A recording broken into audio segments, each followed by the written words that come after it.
All right. Welcome, everybody. Today I'm going to be doing a quick recap of the two ProQuests I went to this weekend. I went to one on Saturday afternoon and one on Sunday afternoon. Had a really good time at both. I've been playing Victor Goldmane. You've got the deck right behind me here on screen. This is my Fabrary. You can also find that deck link to that deck list um, in just underneath the video. Feel free to pull that up. Ask me any questions about it in the comments. But right now, I'm just going to do a quick rundown of these events. The first event on Saturday, it was about a 2-hour drive for me to get to the event. It's about as far as I'm willing to go for one of these ProQuests. There were 28 players at this ProQuest. Really pretty diverse metagame. There were 5 Verdances as the most played deck. So about 1/5 of the event was Verdance, 5 out of 28, so a little bit less than a fifth.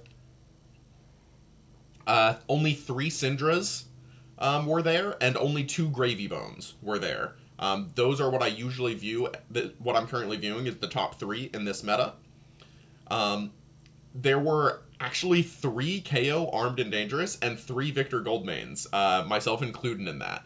So heavy hitters was a little bit overrepresented than what you would expect, but yeah, it was a fun game, fun day of games.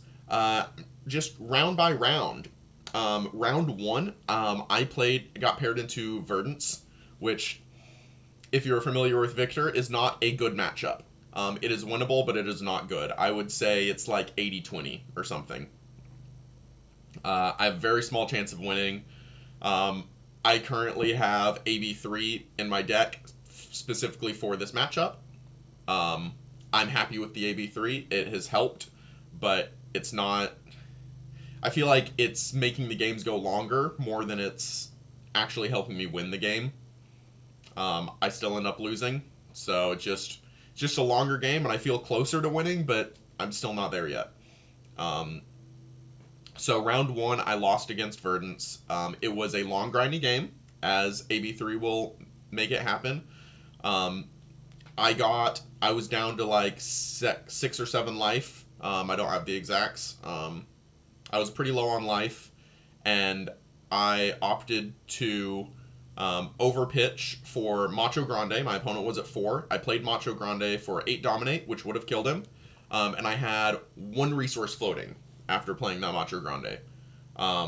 And he was able to Storm Striders and play a couple small arcane spells and Waning Moon to get me the rest of the way down and lethal me.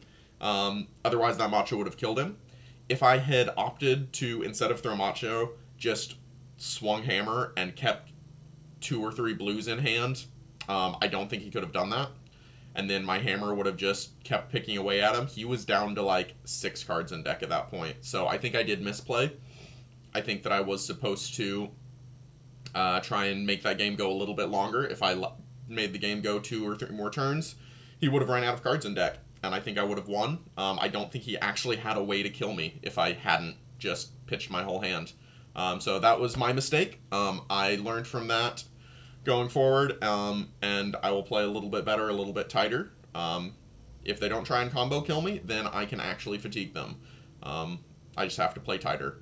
But that was my round 1 loss. I will point out that Verdance that I lost to in round 1, he went on to win the entire ProQuest. Not only did he top 8, but he played really well in the top 8, and he went home with the win. So it wasn't just some random scrub, and it was a close game. So maybe if it was a less practiced Verdance player, I could have gotten there. I'm not sure. Round 2, I played against a Prism. I didn't know the person I was playing against. I don't know how much practice they have with Prism, and I don't know how much practice they have into the Guardian matchup. But I'll tell you what, it was not a close game at all. I absolutely stomped him. I have Zealous Belting in my sideboard for Gravy Bones, but you know what? It works really great into Prism 2 as a way for me to throw 5 damage at face, and then with the go again, I can swing my Miller's Grindstone either at an Angel or an Aura with Spectra. So I just spent the whole game keeping his board clear. blocking with 6, 7, 8 power attacks to make sure none of his heralds ever were able to connect. I think the first 3 turns of the game, he wasn't able to get a single card into his soul. So yeah, I really slowed down his game plan. He tried to ping me down with the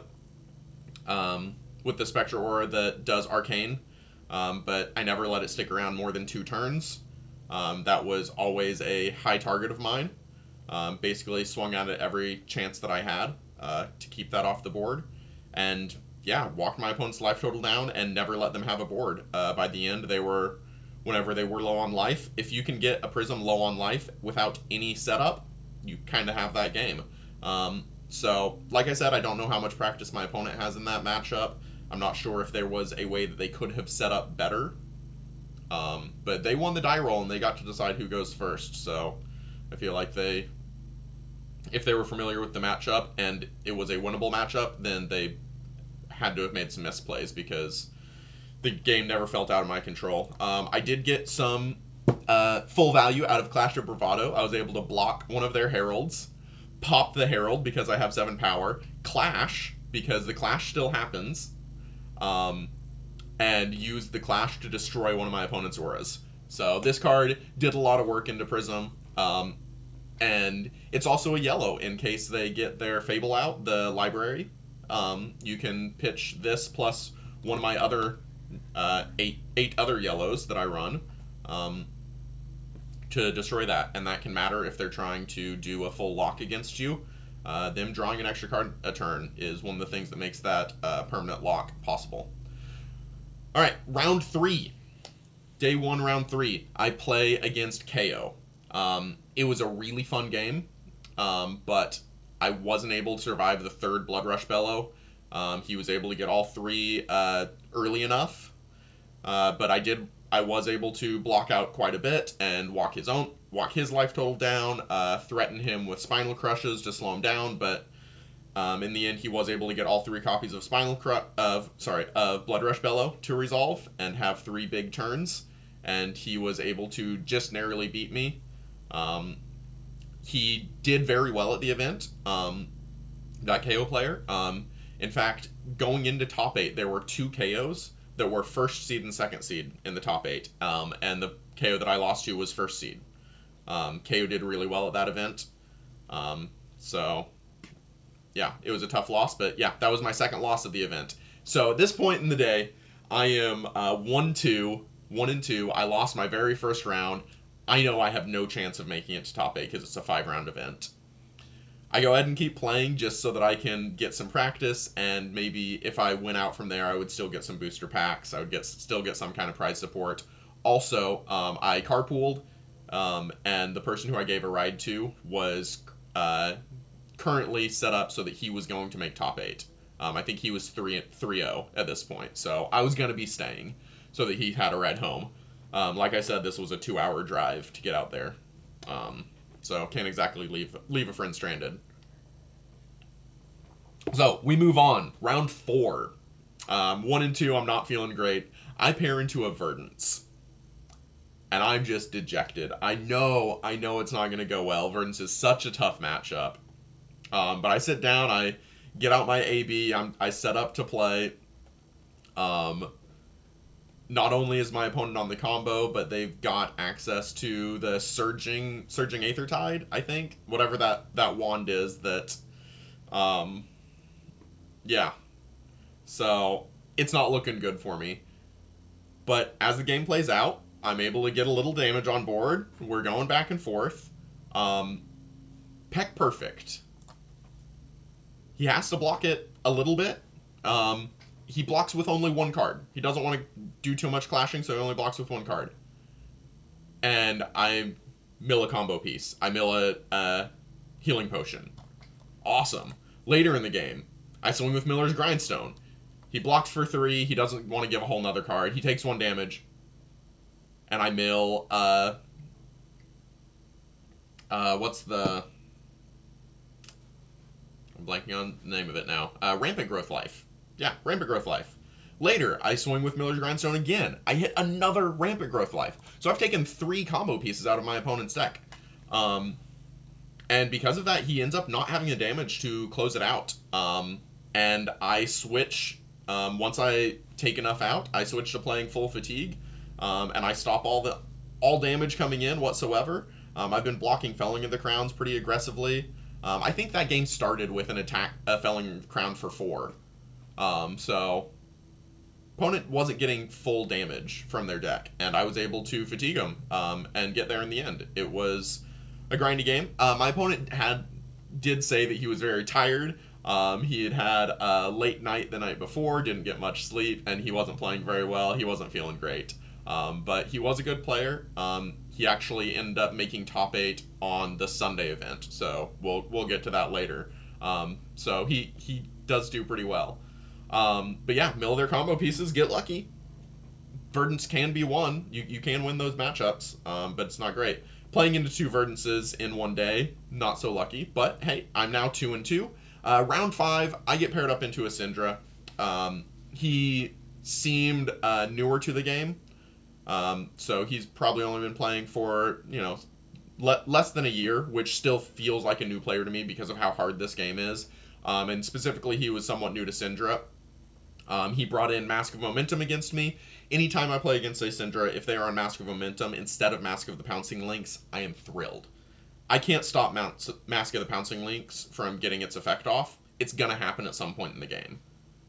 I can stop Mask of Momentum from ever triggering. I can just block that aggressively. I can make sure that never happens. And that's what I did.